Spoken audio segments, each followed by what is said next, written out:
All right, today we're going to start up here on the tongue of your unit. So we've got your motorized tongue jack. So up here on the top, you do have a spot for whatever reason the motor decides to burn up. You do have a spot in there with a manual crank handle in the pass-through compartment that will allow you to raise and lower your jack manually. You have two switches here on the front. The little switch is going to operate your light. That's for hooking up and disconnecting in the dark. And then you've got your tongue jack button here. Up is going to raise the front of the unit up. Down is going to lower the tongue jack down, okay? So we're going to come down here and you've got your 7-way. This is going to hook up to your truck to provide your unit with turn signals, brake lights, running lights, and it's also going to charge your battery when it's hooked up to the vehicle. You've got your two secure tow chains here on the saddle. These connect to your truck to give you a secure connection between the unit and your vehicle, as well as your emergency breakaway cable here. This is going to hook to the same spot that your tow chains do, but not on the tow chains. And for whatever reason, if your unit comes unhooked from your truck, this is going to pull the brakes and it's going to lock up so that way they don't go rolling back down the highway, okay? So behind that, you do have your two 20-pound propane cylinders and you're underneath this carrier. We're going to go ahead and open this up.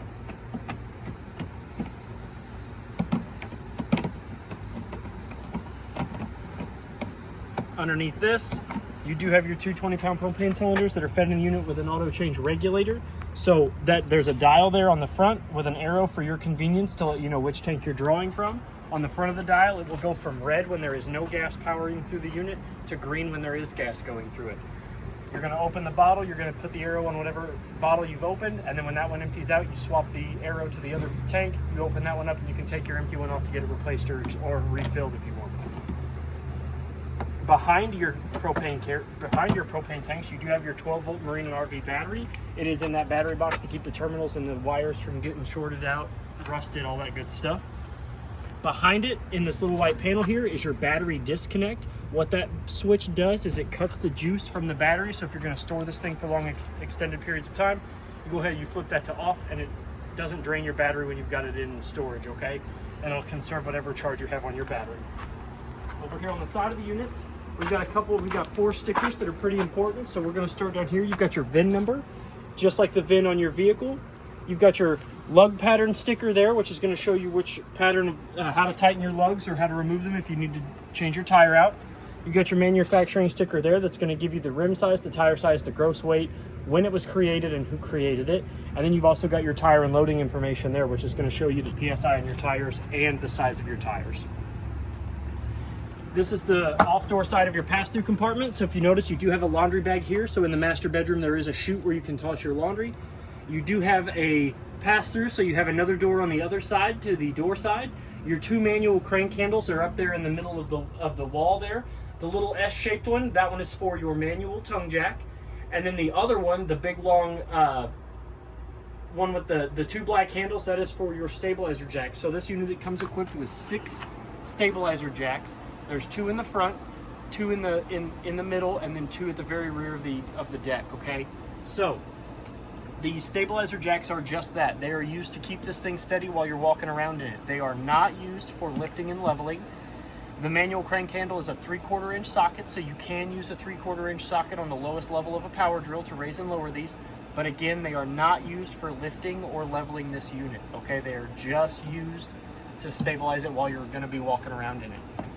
Your side compartment doors are held up with magnets.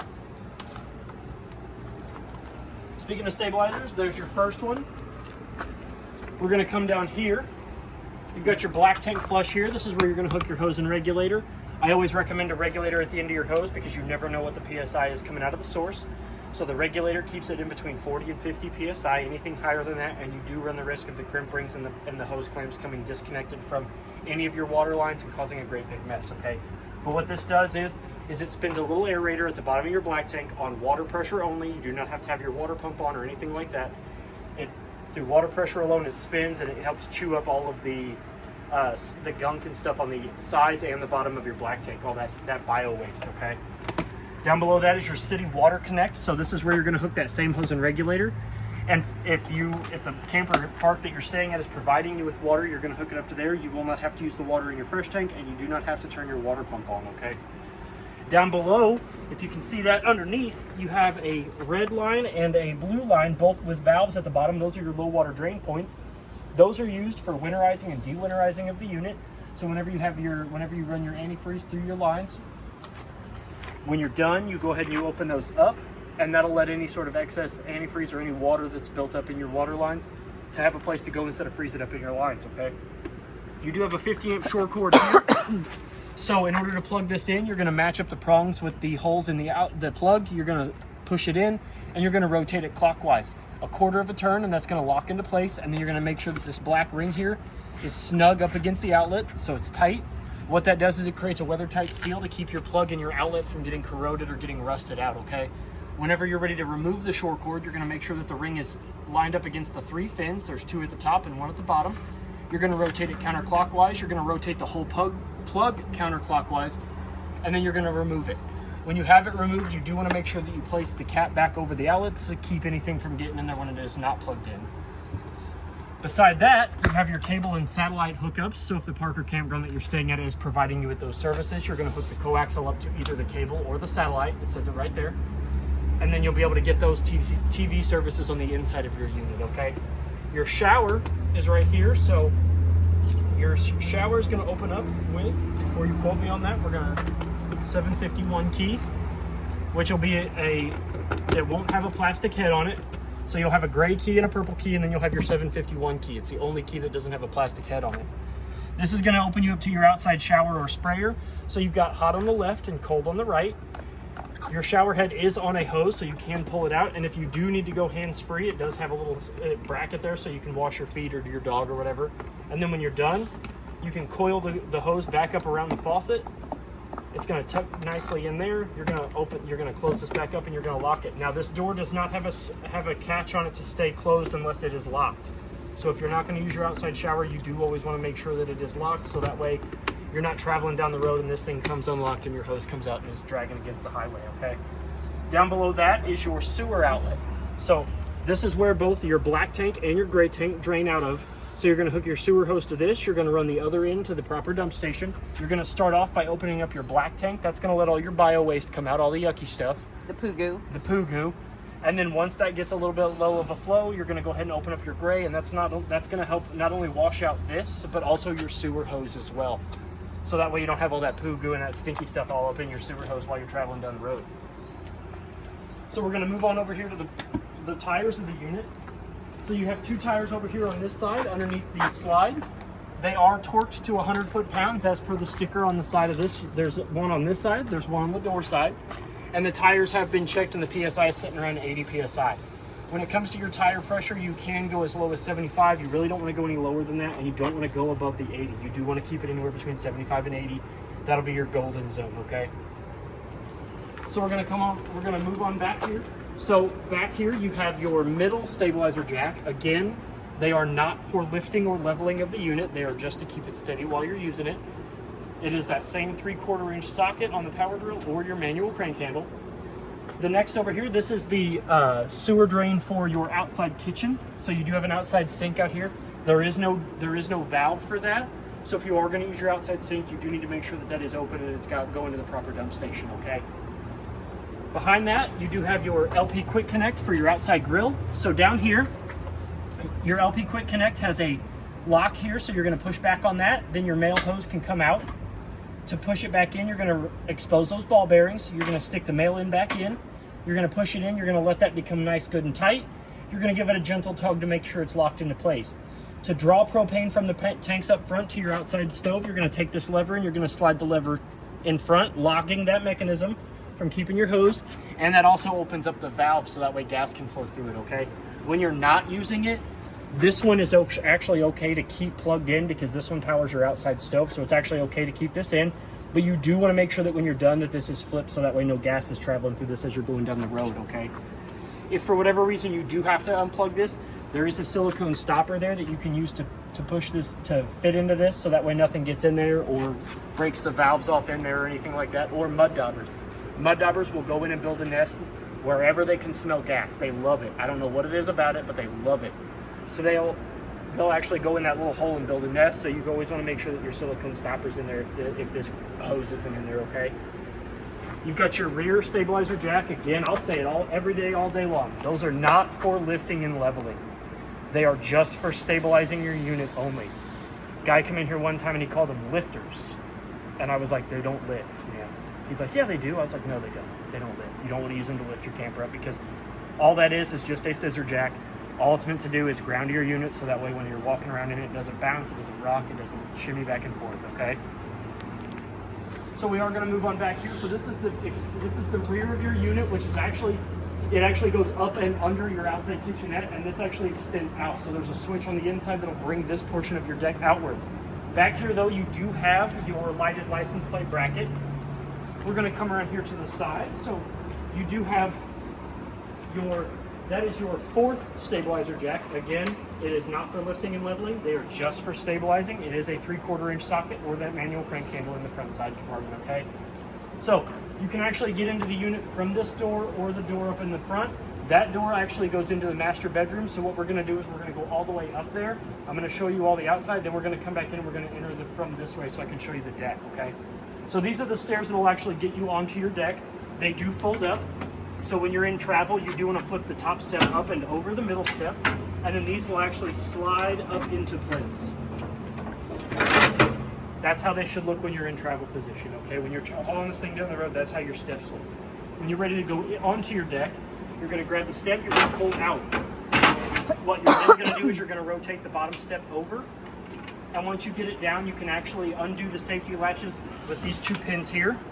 These 2 feet will slide down, and when your bottom step comes down, these 2 feet will provide you more support on your steps, so that way you can get in and out of your unit, okay? So they also are manipulatable, so you're going to pull on these. That's going to allow you to adjust the height of those, so that way your stairs aren't sitting all wobbly. So you can actually provide some stableness for your stairs. Those 2 little feet on those stairs are on these steps, and they're on the steps for your master bedroom. Put that down.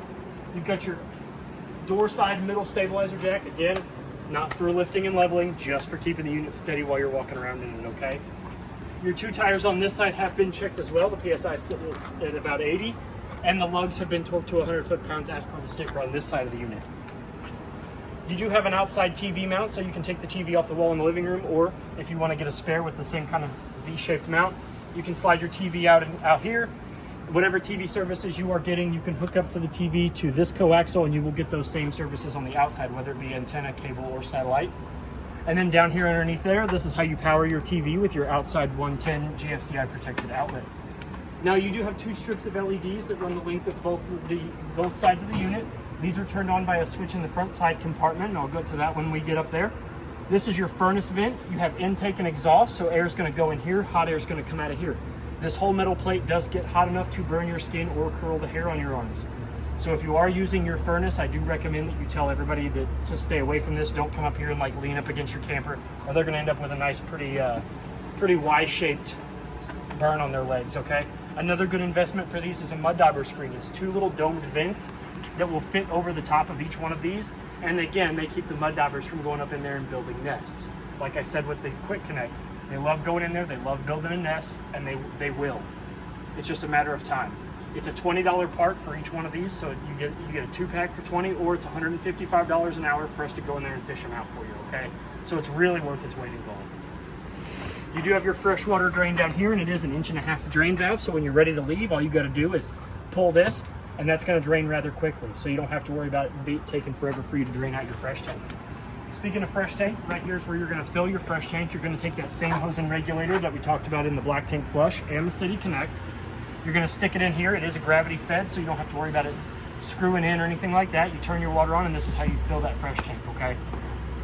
Underneath that is your water heater. This is your Suburban on-demand water heater. So we're going to open it up. We've got 3 important things to go over on your water heater. You've got your fuse here, which every once in a while you do kind of want to make sure is nice, good, and tight.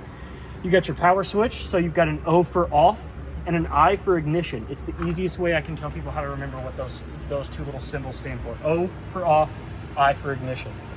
Go ahead and turn that up. You can turn this on. Now, if you're going to be using this camper every weekend, you know, periodically, whatever, you can go ahead and leave this on and just turn it on and off at the control panel on the inside. But if you're going to, I say more than 2 weeks, if you're not going to use this thing for 2 weeks, go ahead and come out here and flip this off, okay? You do want to make sure that that is off if you're going to store it for extended periods of time. The last thing we want to go over is this pressure release valve here. So it's always important to make sure that your water heater has water in it before you go to light it or use it. If not, you're going to heat it up and you're going to burn up not only your water heater, but the element and all that good stuff. So a quick way to let you know if there's water in your water heater is to pull on this valve here. We have no water in the water heater, so I'm not gonna light it, okay? If there was water in the fresh tank and the pump was on, or we were connected to city water, water would be coming out of that because this is a tankless on-demand water heater, okay? To close it, you're gonna push that latch, you're gonna lock it into place, and your door will stay latched. So we're gonna come up here before we go over the steps in the door to the master bedroom. This is your front side compartment. So if we open this up, same key that opens up the shower, your 751 will open up these two as well. You'll notice that the top of this, or the bottom of this drawer lid is dry erase. So if you want to put what's in here, what you've got to get, you want to let the kids doodle while you're out here barbecuing, it's dry erase. So you can just keep some dry erase markers and a cloth or anything up in your side compartment. So as you notice, here's a better view of your two manual crank handles. Like I said, the S is for your tongue jack, and that weird shaped one with the two black handles, that one is for your stabilizer jacks. You also have a light switch here, which if I flip that on, you'll see that the two strips of LEDs on this side will light up, and the two strips of LEDs on the opposite side will light up as well. Go ahead and flip that back off. Like I said before, these steps here are identical to the stairs that get you into the rear of the unit. They have the same two support legs that you just pull the two safety pins out, they'll drop. You lock them into place where it's good and sturdy, and then you can manipulate the height of them with these two black knobs here. You reverse that process to put them back up. You shrink the legs, fold them up, put the safety pins back in, and then they'll be good to go to fold up. As I said before, this door here opens up into your master bedroom, so I'm going to just show you this so that way we can start off down there and work our way up, and we can come out of this bedroom door, okay? So this is an entryway into your master bedroom. Now that we're done on the outside, we can go onto the inside of your unit, but before that, we're going to go over the stuff on the deck, okay? So this lock here, this latch here, is how you're going to open up your gate to your deck and to get in. So it will stay open, and it'll also close on itself. So you just open it periodically. It will want to close itself, but you do want to make sure that this latch, when you're in travel, is not only secure, but your cotter pin is also goes through it and locks it into place, because that's going to keep that from opening up on the highway for you, okay? You do want to make sure that this is securely locked before you take this thing down the road. We can open it up. Now we can step up into the deck. So your deck has some pretty cool features on it, so we're going to go ahead and open this up, lift this up. This is your outside grill. It does have two burners here, so what you're going to do to turn them on is you're going to push in, you're going to turn to high, you're going to let some gas escape. If the gas was connected, which it isn't, so you do want to make sure that this is connected and that your LP is on. But right now it is off, so I'm just going to go over with you how to light it. When you're not using this, it is highly recommended that you go ahead and you unclip this clip here and let that hose be disconnected until you're ready to use it, because you never know when there's going to be a problem with it. So to light it, like I said, you're going to turn your gas on, you're going to push in, you're going to turn to high right before it gets to the light icon. You're going to hear gas escaping. It's going to sound like a whistle, like a really low pitch whistle. You're going to hear that. You're going to let that go for a little bit. You're going to let gas fill up your burner. You're going to let gas kind of propel itself out of your grill. Then you're going to turn it. You're going to hear a click. That's the striker. That's the sound of the striker. It's a spark striker, and once there's enough gas flow, it will light up the burner, okay? You've got two of them right here.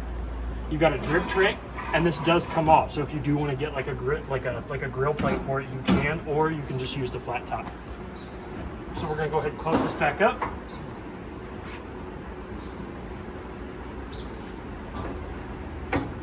Yeah, if you want to close it, you have to disconnect the gas hose. Yep. Then you can lock that compartment with this button right here, push that back in, and then to unlock it, you just push that in.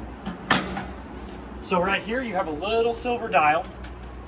When there is water, when you have your water pump on or you're connected to city water, if you turn that, what that does is that activates the two misters that are here. So your back deck does have a mister. So like on a hot day like today, you got your water going, you turn that on, it's going to mist you on the deck. And then if you actually come out here on the extended part of the deck, you actually have three more. So you have 1, 2, and 3, and those are all going to mist out at the same time. You also have a Furion backup camera mount here, so if you do want to put a camera there, you can purchase one in the store. You have a 110 outlet up here, protected by the GFCI circuit, so you can plug in an outside stereo if you want, or all that good jazz. Margarita machine. Margarita machine. You do have a sink that opens up, and then once you're ready to use it, you're going to flip up your neck, and this is your control valve here, so this is what's going to turn your water on and off. So you've got cold all the way next to off, and then hot all the way to this direction, okay? You have a standard stink stopper. It is a stainless steel basin sink, so you can clean it pretty easily. When you're ready to put your sink away, you lower the neck, you lower down your sink. Down here, if we open these up, they open just like the outside grill, except these also lock with the key that you have on your keychain. So this opens up to your outside fridge, which is a 110 fridge, so it's only going to work when it is plugged in. Down here, if we look, your dial there, 0 is off, 1 is going to be cold, and then 7 should be the coldest. So, but like I said, this will only turn on when it is plugged in. And then over on this side, you have your outside spray hose. You also have your canister for your water filter. So any water that's going to go through your unit passes through that first. And then you also have a wrench to help you take that on and off, okay? Your spray port is actually down here in the floor of the deck. You're going to take this hose. If you notice, it's got 2 little teeth right there and there. You're going to fit that into the divots that are in the plug. You're going to rotate it clockwise a 1/4 of a turn. And if you have your water pump on or you have city water connected, this automatically pressurizes you. You're able to spray off stuff, okay? So now that that's done, we can go to the inside.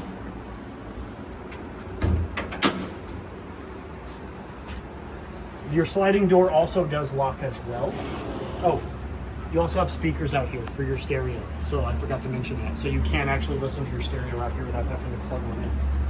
So we're going to come into the unit. The first thing I'm going to show you is you've got some switches here to do stuff on your deck. So this light switch here is going to turn on the 2 LED strips. And this one here actually brings in your deck. So I'm going to go ahead and bring that in. Now, your deck does need to be into travel. So whenever you're ready to go for the weekend, you do not want to leave it out. You do want to bring it in like this when you're ready to pack up and go home for the week, okay? Boom. Now you're good to go. I'm going to go ahead and shut that deck gate real quick. Go ahead and come back inside. Shut the door. So now your door also has a lock on it. Like I said, it is powered. It does have a key that on the outside, so you can lock this back up. You have a 110 outlet over here on the wall. And in the master bedroom up in the front, there is a screen door that can fit on this. So if you put the screen door on it, you can open this up and you'll have a screen door. Now, with the screen door though, you cannot have it on for travel. It will blow off. So you do want to make sure that you remove the screen door before travel. It has spring-loaded wheels on it that you can pop into place into the tracks, but you do want to make sure that you pop those out and that you store it inside the unit before you go off for travel. You can either store it in the master bedroom or you can store it behind the couch. It fits perfectly. Yes. Right back there. It does fit perfectly right back there. You also have privacy curtains, so if you do need to close this up, you know, at night you don't want anybody looking in here, you can undo these 2 cinches in the middle, and these 2 white curtains fold and they meet in the middle so that way you can have some privacy, okay? So you do have a rather large Jensen TV. It's a 23-inch. The remote to it is in the kitchen. I'll show you that when we get to it. You also have your InnoFlame fireplace. It does have a remote as well, but it also has a touch panel activation. So if we come down here, you'll notice, I don't know if you can see it on camera, but you can kind of vaguely see the icons. So over here in the right corner, we touch that, it turns it on. You've got a bunch of different stuff. You've got this is your power button. This changes the LEDs in the flame. This changes your temperature. So you can either have flame or you can have heat, no heat or heat. This is your timer. What this does is it goes in increments of hours. This allows you to change the rock. And then this is your temperature control, so you can actually, or this is your dimmer, so you can actually change the dimness of the lights. Your remote actually allows you to adjust the temperature. So that way you don't have to worry about, you can actually adjust the temperature manually with the remote. You do have some storage up here for some decorations and stuff like that. Your table here, this acts as your kitchen table and your countertop.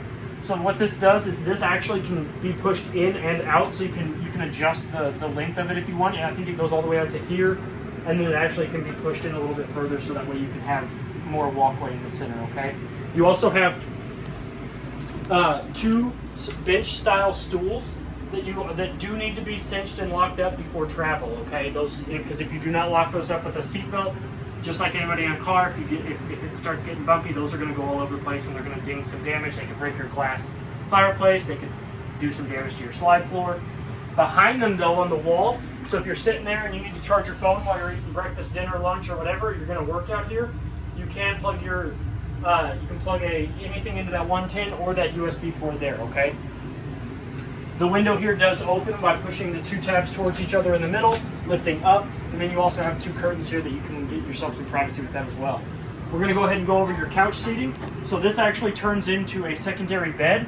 What you're going to do is you're going to come over here, you're going to grab the bottom of this, you're going to lift up. I always grab the back too, lift up, push down, and pull out with your other hand. It lays flat, and now you have a secondary sleeping option. You can manipulate all those couch cushions all you want, put them where you want them, it doesn't really matter. To revert it back to a couch, lift up on the seat. I always put my hand back here, grab the back, push in with this hand, pull and lift up with the other hand. What that does is it allows you to easily manipulate your couch back into the seating. You've got some storage underneath for some totes, with the totes included. And then over here you have some more storage as well for totes. That window there opens up by lifting the lever or by pushing the lever towards yourself. You can slide these out. Now this window also acts as a secondary fire escape window. So if you do need to make haste and get out of here in case of emergency, flip that down, pull them out, go out feet first. The shade on this window does pull down. And then to get it back up, you just give it a gentle tug. There we go. I had it stuck on the curtain guard. And then you also do have the little curtains over there for decoration. Now we'll make our way over to the kitchen. So over here in the kitchen, we're going to start here. So this is where your microwave's at. What you're going to do is you're going to lift up this panel. That's going to fold up, and now you have access to your Furion glass top microwave. Just like the microwave at home, all the same features and functions. Down below that is your vent and light for your stovetop. So up is going to turn your light on. Down is going to turn the light and fan on. Okay? So we're going to go ahead and close that back up. Down below that is your stove. So this glass top is there for give you extra counter space. It is not to cook on. This does get hot, but it will not get hot enough to cook food. So what you're going to do is you're going to lift up. You're going to rotate the back panel upwards. Now we can turn your stove on. So we're going to come down here to this button. We're going to click it to the single eye position. The single eye position is going to light up your burners. We're going to push in. We're going to turn. The dial's going to go red, and then we can turn our strikers on. That's going to turn your burner on. You're going to hold that for about 5 seconds. Let the thermocouple get nice, good, and hot. Release, and now you can adjust your temperatures. Once you have one lit, the other two go pretty easily.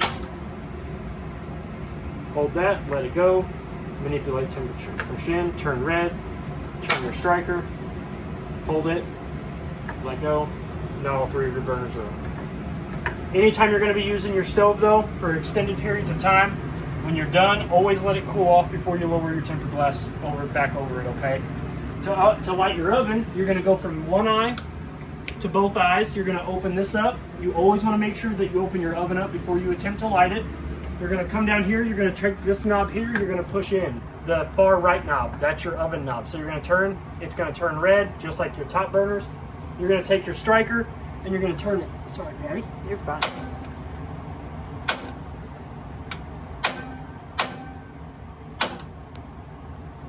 Now your stove does take a little bit of finesse to get it to go. There we go. Okay, so before I get too further into the kitchen, there was a couple things that I wanted to go over with you guys, such as these 3 outlet plates that are back here behind the television. The top one is for your King Wi-Fi, so if you do want to get Wi-Fi, you are prepped for that. The middle plate is your coaxial outlet. The top one is for cable and satellite. The bottom one is for antenna. Now, if you are watching cable and satellite, you do need to make sure that your coaxial is in that top outlet and that light is off. That light can turn on and off with that little button next to it, and what that does is it turns on and off your antenna booster. So even if you are equipped to watch cable and satellite, you will not get those if the antenna booster is on. It kind of supersedes those, okay? But you won't be able to get antenna with the top outlet. You do need to move your coaxial to where it is at now and have that light on to be able to get the antenna channels, okay? And then last but not least, the outlet at the bottom there, that is your 110 outlet, so you can power your television and any other sort of entertainment devices that you want to watch, okay? So now that we're done with that, we can go back to the kitchen. We went over the stove. Below the stove is your furnace, so your furnace is behind that big black vent. You do have some storage down here with some pull-out drawers. So these 3 pull-out drawers here, the top one is going to have your television remote, your fireplace remote, and your owner's packet. So what's in your owner's packet is all of the manuals for all of the appliances and all that good stuff that's inside your unit and all of its accessories, okay? This big white thing here, this is the water filter for the canister that is underneath the sink and the deck. These 2 drawers here are empty, they do pull out.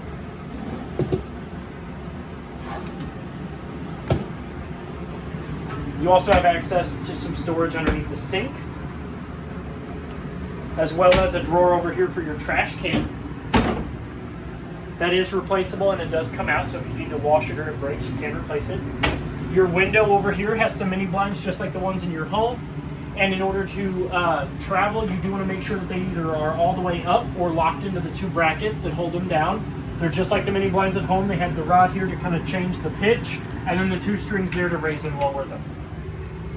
You have some above head storage over here, up above the sink with a roll out dish drainer. So if you're doing your dishes, you roll this out over the sink, you put your dry dishes over it, and they'll drip dry into the sink. And then you can just, when it's done, you can dry it off and roll it back up and stick it back up wherever you want to store it, okay? Your sink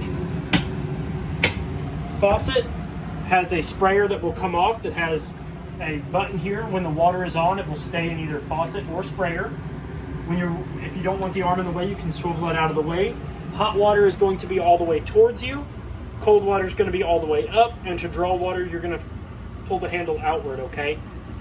Now, when you're ready to go, when you're ready to travel, you do want to make sure that your faucet is secured into the little hand.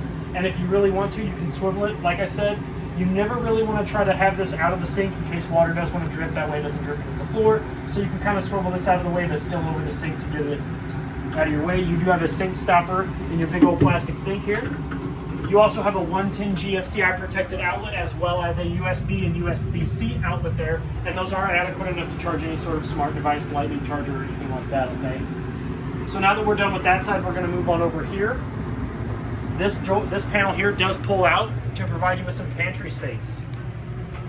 That's a lot of pantry space. A lot of pantry space. A lot of snacks. A lot of snacks. Your refrigerator here is a Furion freezer fridge combo, so if we open up the door, you're going to notice the first thing is it does have a pedestal there that you do need to depress in order to open and close your refrigerator and freezer. Okay, both of these have it. So one tip that I always give people is don't go trying to just wrench your refrigerator open, okay? You have to push the paddle in and pull outward. If this breaks, this little thin piece of plastic here is the only thing that's sealing your refrigerator tightly, okay? So you do need to make sure that your paddles are being pressed. Your temperature controls are up here on a dial, so the bigger the dot, the colder it's going to get. And is this a 12 volt or a 110? It is a 12 volt fridge, and you can actually tell that by there's a little sticker on the inside. And if you ever want to know what your refrigerator is, so if you ever have to get it replaced through warranty and they ask you what type of refrigerator it is, the sticker will give you all the information that you need on your refrigerator. It will give you the serial number, what type of fridge it is, and all that other good jazz. And your freezer opens up the same way, except the paddle you have to press up with your fingertips. But it also has the same little latch. Now that we're done with that, we're going to move over to this side, and then we'll move over to our control panel. So this is your thermostat. So right now it's in standby mode, so we're going to wake it up. We're going to click the dial. It's going to light it up. We're going to go into mode select by clicking the dial once again. We've got off, cool, which is air conditioner, heat for furnace, cool and heat, which is dual climate control, and dry cool, which is like a dehumidified cool. Okay, so we're going to go back to cool so I can go over the fan speeds. So now you have your fan speed. So you have high auto, low auto, high, and low. I'm going to recommend that you never take it off high auto. Never take your air conditioner off of high auto or high. If you do need to put it on high, never go to low. It works the same amount of time, it works the same amount of force that it does on high, but your fan doesn't blow as much, and you run the risk of burning up or freezing up your compressors that way, okay? So just leave it on high auto. It's not really a big deal. And then you don't have to do anything else. Once you have it set, you can just walk away from it and it'll retain those settings. Down below your thermostat, you do have a 110 outlet down there, as well as your LP and carbon monoxide detector. I always recommend people test Test that, your smoke detector, and looked at your fire extinguisher at least once a week. Make sure that those are good at least once a week, or every time you come in here and you want to use your camper for the weekend, okay? So now that we're done with that, we're going to move over to your control panel. So we're going to start up here at the top. You do have 4 LEDs that have 2 different tables. You have your tank tables and your battery table. Those are going to come into effect with these 6 buttons here. So you've got your fresh tank button, which is going to read the level of fresh tank, which should be empty. The next button over is your battery, which is going to read off of the bottom table. Now, as long as you have the unit plugged into the short cord, it will read that it has a charged battery. If you want an accurate battery reading through this control panel, you do need to unplug the short cord, okay? The next one over is your black tank. Your black tank's going to be empty as well. Your black tank 2 is not used. It is a default button in case this unit did have a secondary black tank, which it does not. Your gray tank is going to be your shower and your bathroom sink. And your galley tank is going to be your kitchen sink, okay? So your galley is your kitchen, your gray is your bathroom, sink, and shower. Black 1 is your toilet, and black 2 is not used. The 3 buttons underneath that are your water pump. So if our fresh tank was full and we were ready to draw water, we'd flip this on, your water pump would prime, and it would begin to siphon water from the fresh tank throughout the water lines of your unit. This does light up. The next button here is your awning light. So you do have an awning that runs the span of your unit, and this will turn on a strip of LEDs that run the length of your awning. This next light here is your accent light, so if we turn that on, it does turn on a strip of LEDs that run the length of your slide, as well as some lights around the back and around each side of the couch, okay? Next is your interior light button, so if we flip that on, that turns on the strips of LEDs that run the ceiling of the spine of your unit, and there is a slider here for dimming the lights. Down below that is your slide button. This button here controls the slide that's got your couch and your refrigerator and pantry on it. The next one over is your awning button. This is going to extend out and retract back in your awning. So it's not easily to be viewed from here, but I'm going to go over some tips for your awning. If you're going to step away from your camper for more than 5 minutes, please bring your awning back in. I don't care what the weather looks like out there, please bring it back in. It is one of the most expensive repairs on your unit. And if a strong breeze, a loose branch, anything like that can do damage to your canvas, and that is an expensive repair, okay? The next thing I'm going to go over with your awning is once the awning is all the way out, and you can tell that by the fact that there is a skirt that hangs down from the bottom of the tube. When your awning goes all the way out, you want to make sure that that skirt is as straight up and down as possible. That's going to provide your canvas at the top with the optimum amount of slack, and it's going to allow that skirt to do its job properly, okay, which is to keep sun and rain in. Or keep sun and rain out. Now, if the rain is coming in at an angle or the sun is coming in at an angle, your awning arms actually have 2 pivot points on the bottom lateral arms that come out. You can tell though, you can kind of give a good visual for where those arms are at is because they will have a silver nut in the middle of them. You can take each one of those arms and you can pull down on them to create a steeper pitch in the rear of the awning or the front of the awning, or at the hole of the awning to create it if in case it's coming at you sideways, okay? But when you do bring your awning in, make sure that those are pushed back up into the default position, and that's going to allow your awning to come in and go back out to the best of its abilities, okay? So we've covered all of this. This is your JBL Bluetooth speaker system. So this is not a stereo. It does not have AM/FM radio. It only connects through Bluetooth. So to power it on, you're going to hit this button here. It's going to come on. You're going to connect with this Bluetooth button here. This is your mute. This is your zone and mute button, so you can actually turn on the speakers inside, the speakers outside, the speakers both, or no speakers at all. And then this button here allows you to change the dimness of your controls. Now, I will recommend that you always leave it on the brightest setting, or at least a setting, because if you turn them all the way down, the only difference that you know between on and off is the power symbol goes red. Okay? So I always leave it on one of the lighted settings. Now that we're done in here, we're going to move into the bathroom. We're going to switch places. We're going to switch places. You do have a sliding door, a pocket door for your bathroom. So when you're in travel, again, I feel like I've said this, you do need to make sure that this is locked and safe for travel, because if not, this will slide and do damage to the frame, okay? So it does cinch with a magnet, and then when you're ready to open it back up, it'll slide back into its little pocket, and you can take the travel lock. You don't want to slide it in too far, but you can take the travel lock and you can cinch that door down, okay? So now over here on the side of the wall with the mirror, you've got a light switch, which will turn on the accent light around the back side of the mirror. This is your water heater control panel. When the outside switch is in the on position, this will be the only light on, and there will be a little red LED light. So you'll hit the power, all 4 of these buttons will light up, your screen will light up. It will tell you the output temperature of the water in the tank currently, and then you'll be able to switch from Fahrenheit to Celsius with this button here, increase the temperature and decrease the temperature with these buttons. There are 3 very important symbols on your water heater that you need to see in order to get hot water though. A shower icon, which shows you that you are drawing water through the water heater, a fan icon, which will show you that the blower motor is working, and a flame icon, which is letting you know that it is drawing gas to light itself, okay? Those 3 symbols all need to be on to get hot water. Below that, you have a 110 GFCI protected outlet with the test and reset buttons on them. You have your bathroom sink here, which is hot on the left and cold on the right with a friction stopper. You have plenty of storage underneath there for rolled towels. More storage underneath the sink. Your toilet over here is a 2-portion valve toilet, so if we barely put our foot down on it, the bowl will fill with water, and then we floor it, and the water will go to the black tank along with all the other yucky stuff that's in there. The poo goo. The poo goo. You do have a vent fan up in here in case the poo goo gets too strong. You can open this up, turn your fan on. Now, there is no max air, so if it is raining and you open this up, do be prepared to get wet. Your shower, we step in the shower. You do have a skylight so you can shower in the beauty of nature if you want to. Your controls are hot on the left and cold on the right. And if you do not want to turn your hot water off, say you're showering and then there's somebody else that needs to take a shower, you can actually turn the water flow off at the shower head with this black button here. It goes one way for off, the other way for back on. So you can stop the water flow, get out, the next person can get back in so you don't have to turn your hot water heater on and off. And then your door closes by sliding all the way to the wall. It magnets in, and then to open it, you just slide it back. This door is also a pocket door that needs to be locked when you're ready for travel, okay? This is the door that separates the bathroom from the master bedroom. So, travel lock is here. You can open it up, slide it, it'll meet the latch plate. Slide it back, make sure it's locked. Now that we're in the master bedroom, you have a fire escape window there on the side. You can push the 2 tabs in, lift the whole window up, and the window will open and you can go out feet first. It also has a pull-down shade, just like the one above the couch. You can pull that down, leave it wherever you want, and then to go back up, you just give it a gentle tug and it'll go back up, just like the neighbor's dog. You have a 110 outlet up there on the side corner, as well as a coaxial and a TV backer here. So this is where you can put your TV mount.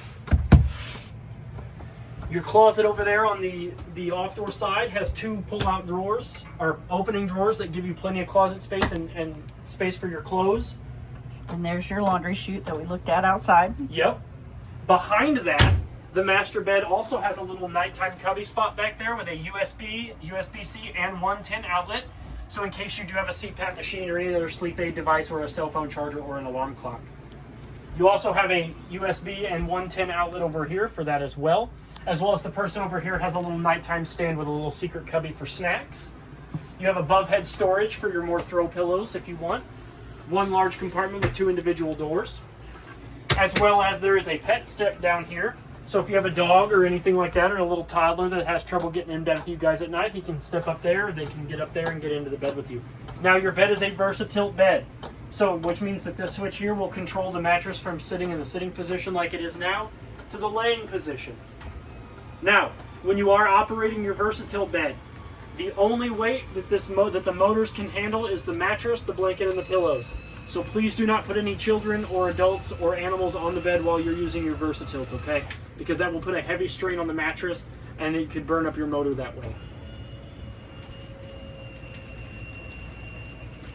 You also have 2 lights above the master bed. You have one above the off-door side and one above the door side. So if somebody wants to read while the other person sleeps, you guys don't have to play Rochambeau over who's getting the light.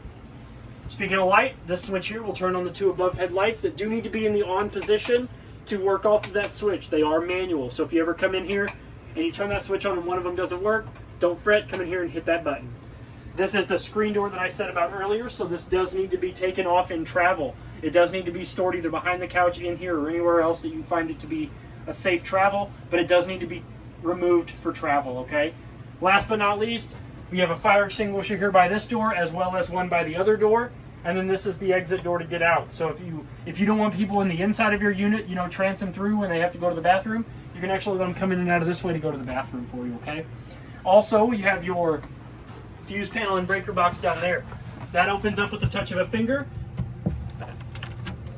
You have the breakers in there, all labeled. The most important one you're probably going to deal with most is your GFCI, your GFI one.